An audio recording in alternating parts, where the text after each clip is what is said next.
Bitcoin whipsawing, just like we're seeing some of these other equities, Sonali. What does it mean? Definitely very volatile markets, but we do see finally a little bit of a lift in Bitcoin after days of declines. We are seeing it hover around 38,500 right now. It has been sustained all day, so that's the good news. The bad news is that over a 7-day period, you are seeing it down more than 12%. If you look at Ethereum, that's not actually even more than that. If you look at Tether and USD coins, if you look at these stable coins, they are barely up on the day, but they have also fared a lot better over that 7-day period. You have really seen them be very, very stable throughout all of this volatility as compared to Bitcoin itself. I want to also pay a little bit of attention to the altcoins. They have been even more volatile. They were up a little bit earlier today, but you are seeing the likes of Terra Luna, Polkadot, Avalanche back on the decline, even though Bitcoin has sustained its gains. All of those coins have had deeper declines than you have seen in Bitcoin over the 7-day period, Emily.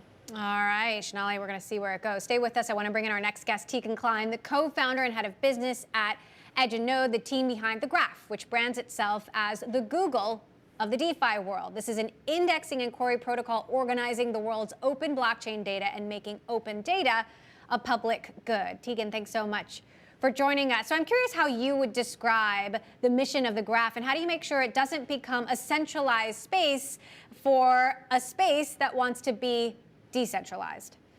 Absolutely, yeah. So the Graph is on a mission to make all of the world's public data verifiable, and the Graph is organizing all of on-chain Web3 data.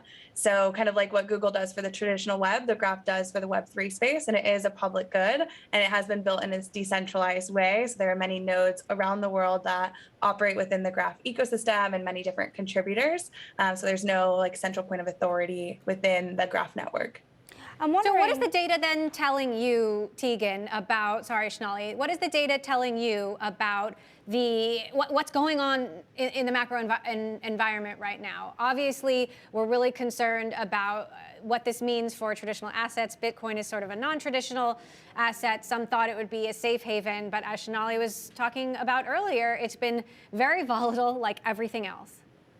Yeah, so macro has definitely been impacting short-term trading. It's definitely been impacting the crypto markets, but in my opinion, that's quite short-sighted. And I think based on some of the unfortunate current events that we're seeing in the world, you know, it's very clear why crypto is very important. Situations in Ukraine, Russia, Canada, people really can't get access. They can't get money into Ukraine. Many have had to flee and leave their belongings at home in Ukraine. In Russia, people can't get paid. The central bank of Russia might also get their assets frozen. And so crypto self-sovereignty really solves for this. But the markets kind of do their thing, and we're really focused on building. And so the developer activity has not stalled. It's not declined. It's actually at an all-time high, and it's growing faster than it ever has before. And Electric Capital, they put out a dev report that showed over 18,000 open source devs joined the space. It joined the Web3 space in 2021. So that's up 75%. And that's in line with what we've seen within the Graph ecosystem. There are over 28,000 developers building on the Graph today. Well, as more developers build on the Graph, and as more people, ordinary people who have never transacted in Bitcoin before, or crypto for that matter, start to use the cryptocurrencies, do you think that centralization serves more of a purpose, that verification is more important? I think decentralization is crucial. So you need to decentralize not just ownership, but power, decision-making, control.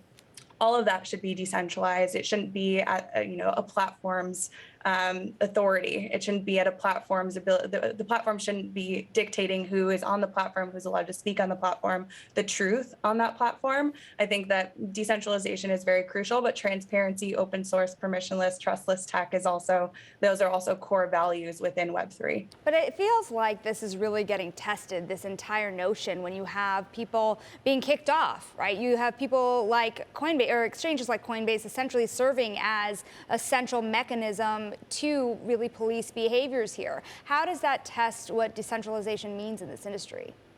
So I think it's very clear that exchanges like Coinbase and also platforms like OpenSea are they're platforms, they're centralized. And that's why it's very important to self-custody your assets so that you have control in kind of this decentralized way. And that way no one can take that away from you. I think the situation that's happening now is triggering a lot of memories for a lot of people that have had to flee their countries and they were left with nothing.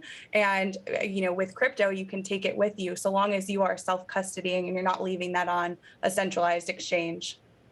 We're getting closer to a White House executive order on crypto, and there's continued to be a lot of uncertainty around crypto regulation. What are you bracing for here, and what would you like to see?